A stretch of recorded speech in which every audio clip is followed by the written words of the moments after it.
I'm Brian from Woodchurch-Stouffville Public Library, and I guess it's my turn to do some cooking for you. I've already started a little bit because I wanted to get this beef going. We're going to make ground beef burritos, spiced ground beef. So I've got about a pound of lean ground beef here.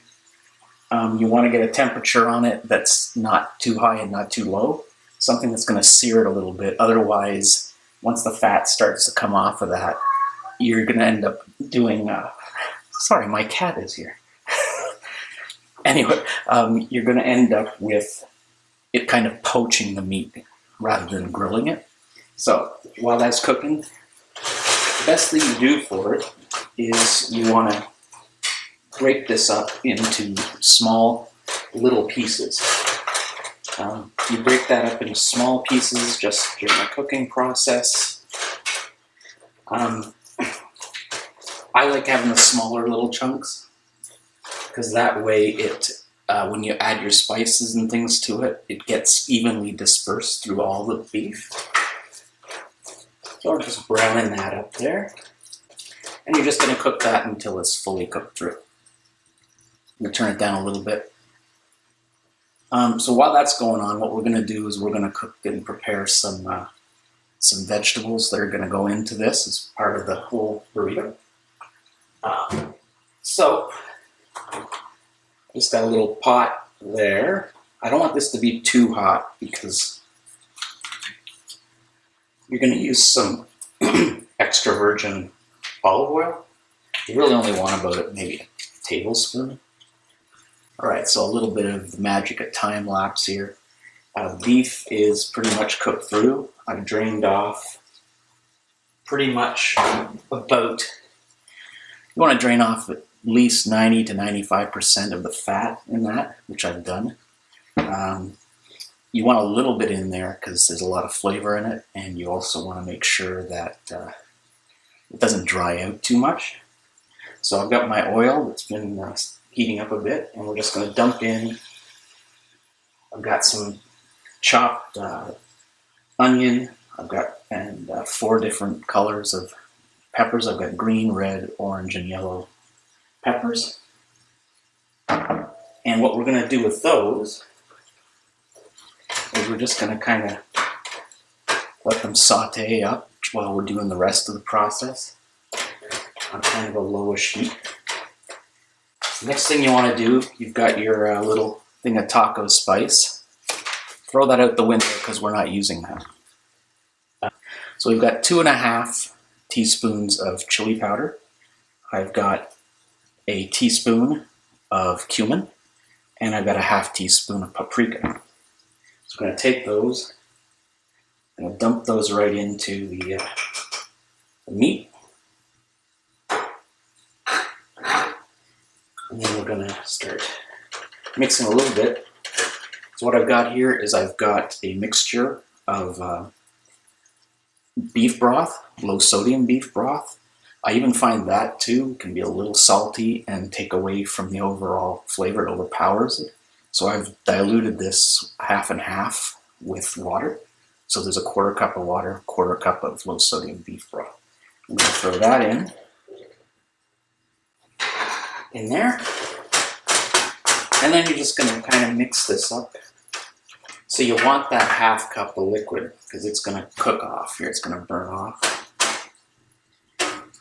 And it's going to provide this beef with spice and also with some moisture. I like to use these. I've got some chopped up jalapenos. These are pickled jalapenos, so the ones that come in the jars. I like these. I can use fresh. You can use fresh if you want. I like these because they have a kind of flavor. The brine in it gives it an odd flavor. Well, not an odd flavor, a great flavor. And I like to put that right into the beef. You might have some people who don't like heat. Personally, I don't find that these pickled jalapenos have a whole lot of heat to them, but everybody's different.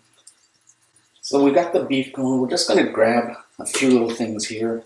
I just want a little sprinkle of onion salt, a little sprinkle of just a touch of celery salt, Like I say, you don't want to get too much in there because once you add everything to this, your salt's going to keep building up and you don't want too much salt. Let that go for a bit. And then one last ingredient that I use is I get some Mexican hot sauce. It's not that hot, frankly. And I just give that 1 or 2 splashes. So while that's kind of reducing there, you're going to go back to your vegetables, or peppers and onions. I'll probably put this on a little bit higher. But one thing that I do want to do is I just want to add a dash of stuff to this as well. I got some more cumin. I just want like a little bit. Again, I've got some more chili powder. You don't want a ton, just a little bit for some flavor. This is my secret weapon with tons of stuff I make. It's just allspice. It's like a Jamaican type spice. You don't want a lot of that because it really comes out and it's very flavorful. So next we're going to turn to our beans. So I've got some refried beans here. Just a regular old can of refried beans you can get in any grocery store. And you're going to start warming that up. And I like to actually add some black beans into the refried beans. So if I can get it open, you don't want a ton, maybe half a can. About a half a can. And you just mix it in there. There it is there, right?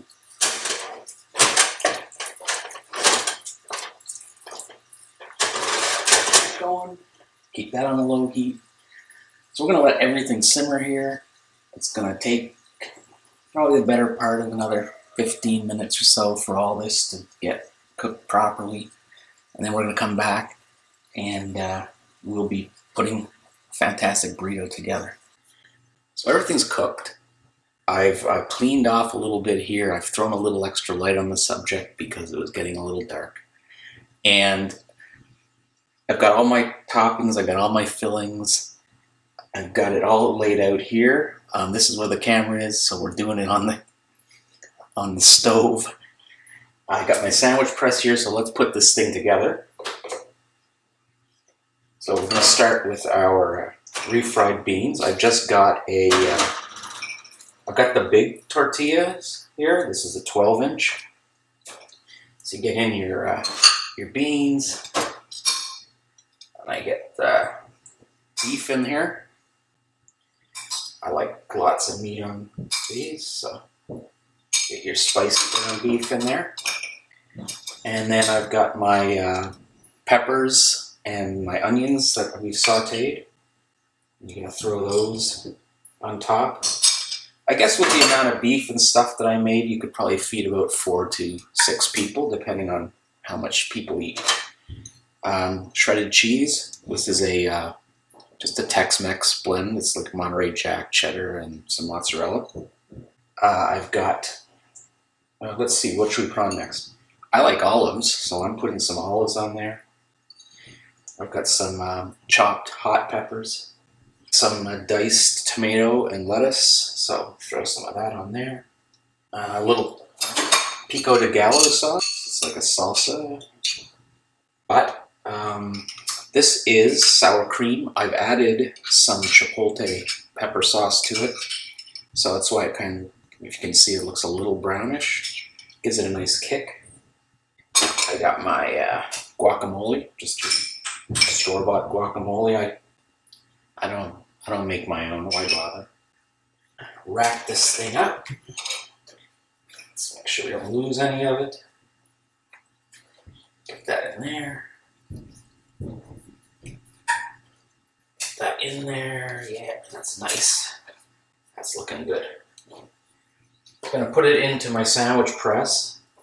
You really only need about 30 to 45 seconds. Let's get that there.